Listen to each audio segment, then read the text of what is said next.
खुदा की कसम, मैं अपनी बेटी की सर की कसम का, मुझे डाकू ने कॉल किया, बड़े बड़े डाकू ने कॉल किया कि आप आओ, डाकू बनाते हैं हम, आपको इंसाफ नहीं देगी ये रास्ता। ये शहर इक़्तिदार है, ये इस्लामाबाद है, इस्लाम के नाम पे बना हुआ शहर है। इन्होंने अडाला जेल भेजा है, मेरा इधर से कैंप तोड़ा है, मुझे, मेरे बच्चों को, मेरी फैमिली को अडाला जेल भेज दिया है। तो इनसे कौन पूछेगा भाई? ये नहीं पूछ सकते इनसे। आप खुद बैठे थे, आपके सामने उसका लहजा कैसा था? इंसाफ किसी को मिल नहीं रहा, लोग रोडों के ऊपर जलील हो रहे हैं। मैं किस मुल्क में आके फंस गया हूँ? ये कैसे लोग हैं? ना मुझे, भाई मैं गलत हूं तो मुझे उठा के अंदर डालें। क्या पाकिस्तानी निज़ाम सिर्फ सियासी ताकतवर लोगों के लिए है? ये एक अहम सवाल पाकिस्तान गली गली पूछा जा रहा है। आज मैं एक ऐसी फैमिली के पास आया हूँ जिनका जवान बेटा और जवान बेटी जो है, जवान बेटे को कत्ल किया और जवान बेटी को दिन दिहाड़े अगवा कर दिया। और इनके जो घर है, आबाई घर को मस्मार करके इनको जिला नहीं बल्कि सुबह बदर कर दिया गया। उस फैमिली के साथ बात करेंगे और तफसीली जानने की कोशिश करेंगे कि वो सियासी ख़ानदान या वो सियासी वडेरे कौन है जिनकी वजह से ये फैमिली कई सालों से दर बदर है और आज शहर इक़्तिदार में इंसाफ के लिए जो दरवाजे हैं वो खटखटा रहे हैं। तो आइए उनसे मिलते हैं। ताकत और बंदूक के जोर पे रियासत को यरगमाल बनाने के बाद हर सियासी फैमिली, सियासी ख़ानदान ने जब पाकिस्तान के अंदर एक अपना राज कायम किया, या बलूचिस्तान के सरदार हो या सिंध के वडेरे हो, उन्होंने हर इलाके में, हर मोहल्ले में, हर जगह पर अपना एक जुल्म ढाया हुआ है। आज बात करेंगे उस फैमिली के साथ जो अफेक्टेड है और सिंध के सियासी वडेरों की वजह से इस्लामाबाद में शहर इक़्तिदार में कई सालों से यहाँ पर एहतजाज रिकॉर्ड कर रही है।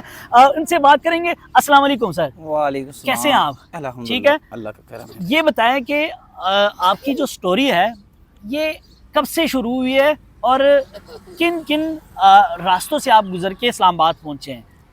प्यारे भाई, मेरा भाई जो कत्ल कर दिया गया, एक बंदे का कोई झगड़ा होता है, कोई ज़मीनी तनाज़ा होता है, या कोई घर का मामला होता है, कोई ख़वातीन का मामला होता है, बल्कि कुछ भी नहीं। अगर मेरी आवाज़ किसी इंसान या किसी इदारे तक पहुंच रही है, इंक्वायरी करें। मेरे भाई को सिर्फ वजह यही थी कि हमें वडेरों के ग़ुलाम नहीं थे, पीपल्स पार्टी के MNA MPओं को वोट नहीं देते, जिसकी वजह से मेरे भाई को किराए के कातिल से मुंह में बंदूक मारी गई, उसका चेहरा ख़त्म कर दिया गया। नहीं, आप सियासी पार्टी के गुंडों ने आपके भाई को कत्ल जी, किया? सियासी पार्टी के जो एक MPA होता है, उनके बीच में गांव में वडेरे मुख्तलिफ बने होते, उन्होंने मेरे भाई को मुंह में बंदूक मरवा के किराए के कातिल से मरवा दिया। उसके बाद हमने FIR दर्ज की, केस चलता रहा। उसके बाद 1 साल या 2 साल नहीं गुजरा, मेरी शादीशुदा बहन अगवा कर ली गई।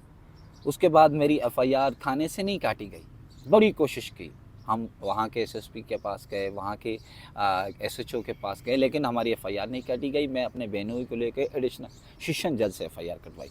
आज तक मेरी बहन के जो अगवाकार हैं वो अगवा गिरफ़्तार नहीं हो सके हैं। न मेरी बहन का इल्म हो सका है कि भाई उसको किधर से पकड़े, कुछ नहीं है। घोट की पुलिस अभी तक पता नहीं चला, कोई पता नहीं, वो जिंदा है, मर गई है, अल्लाह जानता है, कोई नहीं बता रहा। ये कब का वाकया है? पहले तो भाई को कत्ल किया, भाई को कब कत्ल किया, बहन को कब अगवा किया? मेरा भाई जो कत्ल हुआ था वो 5 अक्टूबर 2010 में कत्ल हुआ, ठीक है। जो मेरी बहन 2010 में? जी, 2010, 15 साल हो गए। जी जी। और जो मेरी बहन अगवा हुई है वो 2011 या 12 में अगवा हुई है। अभी तक उसका पता नहीं चल सका, पुलिस उनको ढूंढती नहीं है, बल्कि वो जो अगवा कर रहे हैं वो मोबाइल चला रहे हैं, सब कुछ चला रहे हैं। जब भी कोई जाते हैं, कोई, आपको पता है ताकतवर के सामने कौन जाए, हम अगर जाएंगे तो वो ज़ाहिर बात है हमें अंदर डाल देंगे या हमें मरवा देंगे। फिर मेरी बहन अगवा कर ली गई। उसके बाद उनके पास हम कई दफ़ा थाने पे गए, FIR ने कई कोर्ट से हमने FIR कराई। उसके बाद अभी तक जो मेन अगवाकार हैं वो गिरफ्तार ना सके, मेरी बहन भी अगवा वापस। असल में आप क्या समझते हैं, इस सिस्टम का तो पूरी दुनिया को पता है, आप क्या समझते हैं कि अभी FIR क्यों नहीं काटी गई ताने में? उसके बाद आप कह रहे हैं कि अगवाकार भी मौजूद है और जिन लोगों ने आपके भाई को कत्ल किया वो भी मौजूद है, वजह क्या है? उनके ऊपर रियासत हाथ क्यों नहीं डाल रही?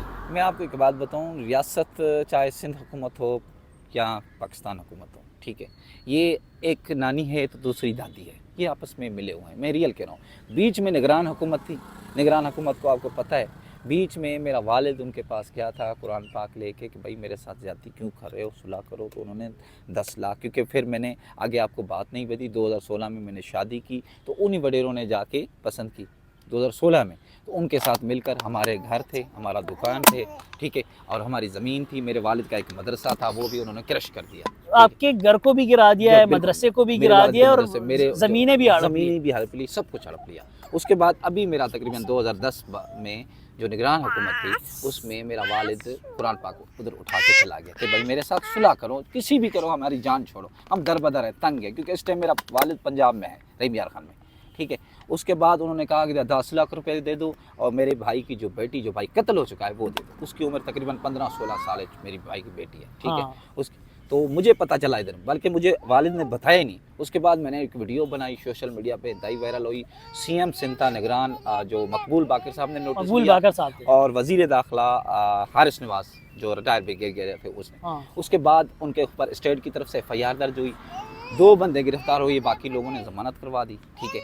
हम तकरीबन वहाँ मेरे वालिद वालदा अपने घर, जो घर तो नहीं था, जो हमारी ज़मीन थी जहाँ बैठे हुए थे, 2 महीने बैठे रहे। उसके बाद जैसे पीपल्स पार्टी की हुकूमत आई है, उन्होंने फिर मेरे वालिद वालदा पे हमला करके जो सामान पुलिस ने खुद रखवाया था वो छीन लिया। उसके बाद फिर मैं यहाँ बैठा हुआ हूँ, मैं चीख रहा हूँ, चिल्ला रहा हूँ कि भाई मुझे रियासत सुनती क्यों नहीं, मेरी GIT क्यों नहीं बनाती मुझे। बल्कि कुछ दिन पहले मेरी 26-27 लाख लोगों ने वीडियो वायरल हुई है, 26-27 लाख लोगों ने वीडियो देखी, कोई रिएक्शन नहीं है, कोई पूछा नहीं है। मैं तो इधर बैठ बैठ के मेरा ईमान खारिज होता जा रहा है कि यार ये यकीन उठ रहा है। हाँ, ईमान से यकीन उठ रहा है कि मैं किस मुल्क में आके फंस गया हूँ। ये कैसे लोग हैं ना, मुझे भाई मैं गलत हूँ तो मुझे उठा के अंदर डालें। ये 7 साल से प्रेस क्लब के बाहर बैठा हुआ हूँ कि मैं क्यों बैठा हुआ हूँ बच्चे लेके। ये बेटी मेरी इधर पैदा हुई है, एक मेरी और बेटी है, माजूर है, 5 साल ना चल सकती है ना देख सकती है, वो भी इधर पड़ी हुई है। हमारा खाना पीना कैसा चलता है वो रब जानता है, ठीक है। कोई तवज्जो नहीं है। मैं भाई किससे मदद मांगूं? मैं अगर यहाँ आज मैं किसी गैर मुल्क का झंडा उठा के खड़ा हो जाऊंगा तो मुझे दहशत पर बना देंगे। अगर मैं कच्चे में चला, खुदा की कसम, मैं अपनी बेटी के सर की कसम का, मुझे डाकू ने कॉल की है, डाकू, बड़े बड़े डाकू ने कॉल किया कि आप आओ, डाकू बनाते हैं, हम आपको इंसाफ नहीं देगी ये रास्ता। डाकू ने आपको कॉल किया खुदा है? की कसम खा के कि तो मुझे रब खबर में जगा दे। उन्होंने कॉल की कि भाई ये रियासत तुझे कभी इंसाफ नहीं देंगे, हम अगर ये डाकू बने इन वडेरों की वजह से, तू भी डाकू बन, इनको सबको मार बहन चोरों पे। ये एक तासुर मिलता है कि मैं ये बात इसलिए शामिल कर रहा हूँ कि अगर वज़ीरिस्तान के लोग हैं, कहते हैं कि वो दहशतगर्दी में मुलविस है, बलूचिस्तान के लोग हैं जो BLA जैसे तंजीमों के साथ वो मिलते हैं, या सिंध के जो लोग हैं जो कच्चे के डाकुओं के साथ मिलते हैं, तो वजह क्या है? वजह ये है कि पाकिस्तान के अंदर इंसाफ की अदम फराहमी की वजह से लोग जाके इस तरह की तंजीमों के साथ मिलते हैं। ये भाई है, इसको कहा गया है कि आप हमारे साथ मिले, पाकिस्तानी रियासत आपको इंसाफ कहीं भी आप उनसे तवक्को नहीं रख सकते। तो ये है कि ये आप खुद सुने तो, और बताएं कि आपको उन्होंने कॉल की, क्या कहा है आपको? उन्होंने कहा भैया आप इधर बैठ के हमारे साथ बैठ जाए, एक वीडियो क्लिप बनाए, आपको छोड़ देना है, आपको ना चलना है उधर, ना आपको हमला करना है, हम हमला करेंगे, हम आपका सारा मामला, आपकी बहन बाजियाब करवा के देंगे, जिसने आपके भाई को कत्ल किया है या करवाया है, हम उसका बदला आपको लेके देंगे, ठीक है। मैं तो रियासत को आजमा चुका हूँ, सीधी बात है। मैं यही चाहूँगा, या अगर मेरी वीडियो पहुँचे, अगर कोई दुनिया भर में इंसान है तो इस मुल्क से हमें निकाल दे। जो रियासत 7 साल से मुझे अजियत दी जा रही है, ये अजियत है और क्या है। मैं ज़हनी तौर दिन ब दिन टॉर्चर हो रहा है भाई। एक दिन ज़ाहिर मैं पागल हो जाऊँगा, या एक दिन मैं खुदकुशी कर लूँगा, या एक दिन मैं ज़ाहिर बात डाकू बन जाऊँगा, या मैं दहशतगर्द बन जाऊँगा। मैं अगर अल्लाह की कसम खा के किसी तंजीम के साथ चलता, किसी भी तंजीमें बहुत सारी होती हैं, आपको इस्लामाबाद का पता है, मैं चलता तो आज मेरे मामला मुकम्मल हल हो जाते। यहाँ पर आपकी ज़िंदगी कैसे चल रही है? अभी मैंने देखा कि एक मजिस्ट्रेट साहब आप यहाँ पर आए, जी। तो ये मेरे सामने आपको उसने तंग किया है। इससे पहले कभी इनके साथ मुलाकात हुई है, कभी पैसे मांगे हैं? नहीं, पैसे की मैं आपसे झूठ नहीं बोलूँगा, क्योंकि कब्र में सबको जाना है। लेकिन ये जो मजिस्ट्रेट हैं, ये सामने इस मार्केट, चाइना मार्केट में, आप खुफिया तौर इनको इंक्वायरी करें। ये मुर्गी फरोश से मुर्गी फ्री में उठाता है, सब्जी फरोश से सब्जी फ्री में उठाता है। मुझे ये इसने इधर अभी भी हरासा किया है, डराया है। ये ज़्यादा अडाला जेल भेजा है, पहले भी इन्होंने भेजा है, ये अडियाला जेल भी भेजा है इन्होंने अडाला जेल भेजा है। मेरा इधर से कैंप तोड़ा है, मुझे, मेरे बच्चों को, मेरी फैमिली को अडाला जेल भेज दिया है इन्होंने। हाँ, ये तो इनसे कौन पूछेगा भाई, ये नहीं पूछ सकते इनसे। आप खुद बैठे थे, आपके सामने उसका लहजा कैसा था। अगर आप नहीं होते तो उसका लहजा इससे भी ज्यादा होता। वो हो सकता था मदरसे था, थाने पे कॉल करता, मुझे उठा के ले जाते। एक इंटरेस्टिंग कहानी ये है, नहीं, आप खुद उसके इंटरेस्टिंग गवाह हैं। कहानी है कि यहाँ पर मैं मौजूद हूँ। एक मजिस्ट्रेट और एक 20-25 हज़ार का सिपाही जो है आके इधर रुकता है और पूछता है, मुझे पूछता है कि आप कौन है। मैंने कहा मैं जर्नलिस्ट हूँ, तो खामोश हो गए। सिंधी ज़बान में वो सिपाही इनसे कोई बात शात की है। मैंने इनसे पूछा कि ये कौन है, कह रहे मजिस्ट्रेट है। मुझे पूछ रहा है कि आप कौन है और इधर क्या कर रहे हैं। मजिस्ट्रेट की क्या हैसियत है मुझे बाद में अंदाज़ा हुआ। वो यहाँ से रुखसत हुए थे और ये भी अंदाज़ा हुआ कि यहाँ पर ये चंदा इकट्ठा करते हैं, क्योंकि रियासत के पास पैसे नहीं है, इनको तनख्वाह नहीं मिलती टाइम पे। सबसे जो ज़रूरी बात है, ज़रूरी चीज़ है, रियासतें जो है, रियासतों की जो बुनियादें हैं वो इंसाफ के ऊपर वो मजबूत होती है। इंसाफ, जहाँ पर इंसाफ ना हो वहाँ पर रियासतों का टिकना जो है वो मुश्किल नहीं बल्कि नामुमकिन हो जाता है। अभी मेरे सामने, मैं एक जर्नलिस्ट होके मैं यहाँ पर बैठा हूँ और मैंने अपनी आंखों से देखा, ये शहर इक़्तिदार है, ये इस्लामाबाद है, इस्लाम के नाम पे बना हुआ शहर है, इस्लामाबाद है। और इस्लामाबाद में एक मजिस्ट्रेट जो है किस तरीके से एक आम शहरी को जो एहतिजाज पे बैठा हुआ है उसको हिरासा कर रहा है। बदकिस्मती ये है कि इस मुल्क की आगे जाके क्या हालत होगी। हम तो ये कहते हैं कि ये मुल्क बना है ला इलाहा इल्लल्लाह के नाम पे, ये तो बना है, लेकिन इसमें क्या होता रहा है या क्या हो रहा है ये किसी को पता नहीं है। इंसाफ किसी को मिल नहीं रहा, लोग रोडों के ऊपर जलील हो रहे हैं, ख्वार हो रहे हैं, इंसाफ मांग रहे हैं, अदालतों के चक्कर काट रहे हैं, लेकिन यहाँ पर वडेरा, यहाँ पर सरदार, यहाँ पर सियासी लोग जो है वो बाजी ले जाते हैं। यहाँ पर चंद टकों के जो सिपाही है जो कहते हैं कि हम इस मुल्क, इस रियासत के लिए लड़ रहे हैं, जो इस निज़ाम की बेहतरी के लिए लड़ रहे हैं, इनका रवैया जो है मुतकब्बिराना फिरगोनियत हमें नजर आती होती है। तो ये बदकिस्मती है इस मुल्क की कि मैं यहाँ पर एक सहाफ़ी दूसरों से सवाल करने के बजाय रियासती इदारों के ऊपर, रियासती इदारों के अंदर लोगों के ऊपर सवाल उठा रहा हूँ। मुझे इन चीज़ों के ऊपर तज्जिया करने की ज़रूरत ही नहीं थी अगर रियासत अपना काम खुद कर लेती। तो ये है कि ये मेरे सामने हुआ है। आप क्या कहते हैं कि इन्होंने आपको अडियाला जेल भी भेजा है? बिल्कुल भेजा है हमें। तो फिर कैसे आप यहाँ पर आए, आज़ाद कैसे हुए? भाई वहाँ सेशन जज आता है जुमा हाँ। के पे जेल को विजिट करता है, वो हमें मिला, हमें पूछा कि भाई किस मामले में हो। मैंने बोला सर डॉक्यूमेंट्स तो उधर पड़े हैं, मेरा भाई कत्ल कर दिया गया, बहन अगवा की गई, मैं तो अपने हकूक ले रहा हूँ, ठीक है। ये उठा के हमें मुख्तलिफ पर्चा डाल देते हैं। अब पुलिस से कौन पूछे, फिर वो हमें रिलीज़ कर देते हैं, हम फिर इधर आ जाते हैं। क्या कर सकते हैं भाई, हम तो इधर रेंट पे, किराए पे घर तो नहीं ले सकते ना, क्योंकि इधर आपको पता है 50 से 60 हज़ार रुपया रेंट का किराया है, वो अदा ही नहीं कर सकते।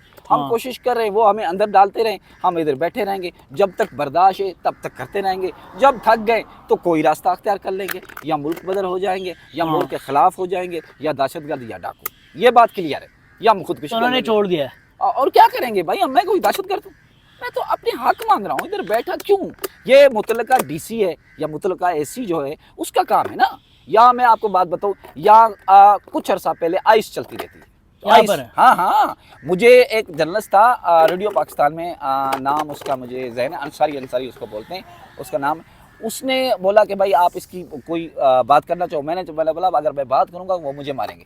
बल्कि उस दिन मुझे कौन लोग थे जो यहाँ पर आइस वगैरह बेचते थे? अब मेरी बात सुने ना, इनसे कोई पूछता है, चाहे मैं बैठा हूँ, मेरी बात सुने ना, मैं इधर बैठा हूँ कैंप लगा के, आज तक मुझसे भी कोई नहीं आके पूछता कि भाई क्यों बैठा है, पूछता ही नहीं है क्यों बैठा है भाई। अब भाई एजेंसियाँ, इदारे मौजूद है ना, भाई इसका मसला क्या है, पूछें, आगे भेजें, ठीक है। जितने लोग कुछ मांगने वाले बैठे हुए हैं, क्यों बैठे हुए हैं? प्रेस क्लब है, ये प्रेस क्लब है, ये नहीं है। लेकिन अगर इस तरह की हम आवाज़ उठाते हैं सोशल मीडिया के थ्रू, तो आती है पुलिस, हमारी छानबीन नहीं किया, उसके साथ हमें भी किसी न किसी पर्चे में डाल के आगे अंदर भेज देती है। सच बोलने का यही नतीजा होता है। अब क्या उम्मीद है? यहाँ पर आप बैठे हुए हैं, 8 से 10 साल तो हो गए होंगे यहाँ पर। हाँ, मुझे 7 साल हो गए। 7 साल हो गए, 15 साल इंसाफ मांगते हुए हो गए। क्या समझते हैं, क्या उम्मीद है कि आप यहाँ पर बैठे हैं? कोई उम्मीद है, कोई आपको आसरा नजर आ रहा है कि ये आसरा है, इससे मेरा मसला हल हो सकता है? मेरी उम्मीद अल्लाह में बची है, सीधी बात। सिस्टम में जो निज़ाम चल रहा है ना, उस निज़ाम में उम्मीद नहीं है। अभी मैंने कुछ अर्सा पहले GHQ आर्मी चीफ को दरख्वास्त दे के आया हूँ, उससे मुझे थोड़ी सी उम्मीद नज़र आती है कि हो सकता है मेरी फरियाद सुन ले, हो सकता है, ठीक है। क्योंकि पहले ऑलरेडी मैंने कितनी दरख्वास्तें दी हैं, कितने एहतजाज किए हैं, कुछ नहीं हुआ, ठीक है। अभी अगर इस पर कार्रवाई नहीं हुई, अगर मैं थक गया, ठीक है, अल्लाह ताला ने हिम्मत दी, थक गया, तो कोई रास्ता और अपना लूँगा।